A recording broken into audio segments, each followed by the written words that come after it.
happiness in life, but it's not available, unfortunately, to everybody equally, at least, right? Some people are more happy, some people feel less happy. Some people feel less happy even though they have everything under the sun, right? And some people feel more happy if they do, even if they don't have much to fall back on. So what is it that actually explains happiness? So there are a lot of research that has been done in the field of happiness. What I am going to share with you is all based on research findings. And these research are going to come from different disciplines. Of course, we understand happiness is a holistic subject, so not one single branch of knowledge is able to contribute much to it. People will have different opinion about it. People might also like to ask the question, what is happiness? And how dare you define happiness? Because it's my personal experience. How can you define that? That kind of question can also arise. So we'll have to understand a lot of intricacies about this topic. So one field of knowledge from where the research comes is called neuroscience. Neuroscience is going big on understanding our brain, how the brain functions, and it has a lot to do with happiness. So I'm drawing a lot of things from neuroscience. There is a branch that has been developed, it's called positive psychology. Those who have done psychology earlier, you'll be able to you'll be able to understand that psychology traditionally has never been focusing more on positive emotions. They focused more on negative emotions, like they talked about stress. So if you ask psychology, what is the explanation for stress, they'll give you a lot of explanation for stress. But if you ask them, what is the explanation of the happiness, there will be very little explanation psychology can offer. But this recent development of positive psychology has focused more on positive emotions, right? So, and that's also has given us the opportunity to talk about happiness. So a lot of things will come from there. Now, this subject has also spilled over, and economist has actually picked it up. There are a lot of economists at Oxford, at London School of Economics, all over the world if you think. They have actually started talking about happiness. So one of our own Nobel laureate from India, he has got Nobel Prize in Economics, Amartya Sen, he is from India. He has written a book, and the title of the book is Idea of Justice. And in that book, he has actually devoted one whole chapter on happiness.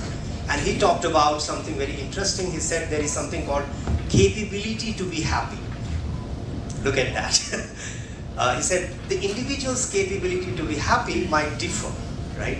So here is a person, he has similar circumstances as the other person, but one of them are more happy, one of them are less happy, even though the circumstances are the same. Almost, you talk about all kind of variables that can be, understood is all same. In the similar circumstances, two people, one will be more happy, other is not so happy. So it depends on what is their capability to be happy. And we can make out, and that's very true, because when stress happens to us, some of us are very in a position to handle the stress, some of us actually breaks down. Similar kind of stress. So there are people who get even a small amount of stress and it becomes distracted. Right? What you have to do is now is to look at your neighbor very nicely, look at the face, and then start drawing the face on the paper. Draw your neighbor. Yeah. Okay. Hi friends. Look at here. Fantastic. Can you come over here? Please come. No. This is her neighbor. Yeah. Hello. Look at here. Looks similar, right? Yeah. Are you happy with this picture? Not really. But you are happy. I mean, you are smiling on this picture, right? You are smiling on this picture. Yeah. Would you like to take this picture with you? No. Okay.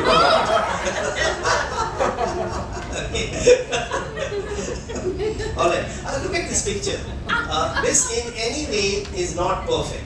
All the pictures that we have drawn, none of it is perfect because you just objective. But we are laughing, we are happy, we are smiling on our imperfect work, right? We are so happy about our, and the fact that it has been made by your neighbor, friend, and that's the reason why you should be happy about it, isn't it? Yeah? You're not happy about the fact that the picture is perfect, but you're happy about the fact that it has been made by someone near and dear, right? My neighbor, my well-wisher, right? Isn't it? Did you get the point? Yeah. Life is imperfect, but we have to be happy in the imperfection of the life, right? Life is never perfect, but what makes us happy about this imperfect life is the fact that we have neighbors, we have people, we have people around us. You understand? That's the point. Yeah. Okay. Some people have the habit of food, and after that they will eat fruit. We should never do that, because fruit actually gets digested quite early, 20 minutes, and the rest of the food will take about 12 hours. So if you take the food and then fruit, the fruit will actually create gastro problem in your body. So when should you actually take the fruit? Before meal, not after meal.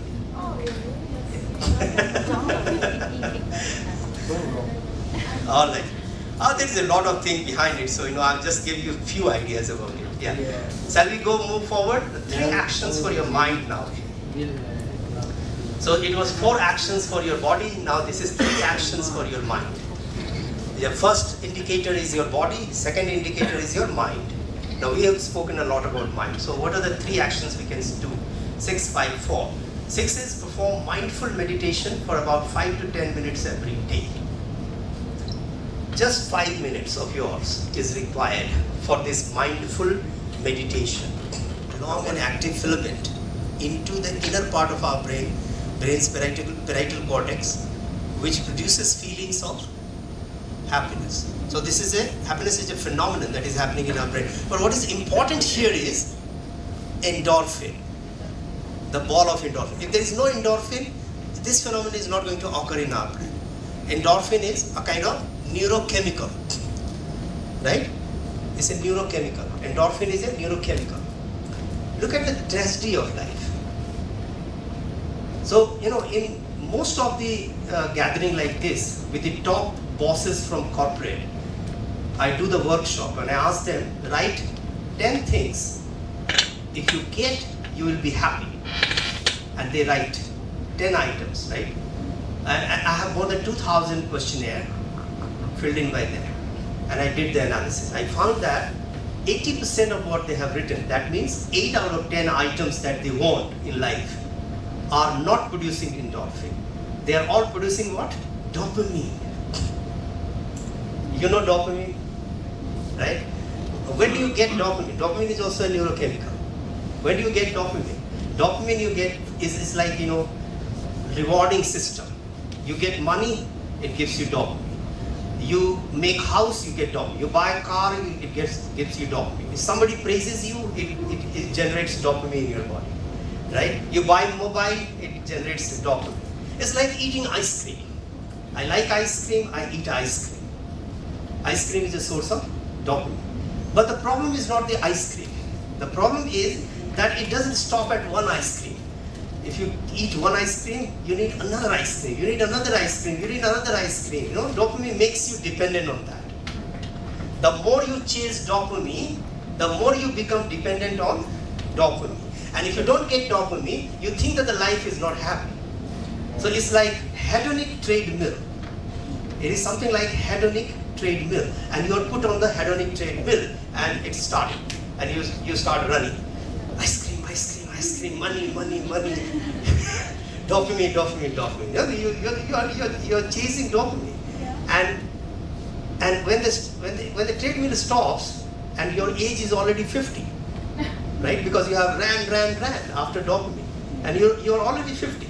And you get down from the treadmill at that point of time. And then you see you have not reached anywhere because you were on the treadmill. Right? And then you stand up and ask this question. This is called the $1 million question. Am I happy? the 80% dopamine in your body has not allowed you to be happy because your body lacks endorphin.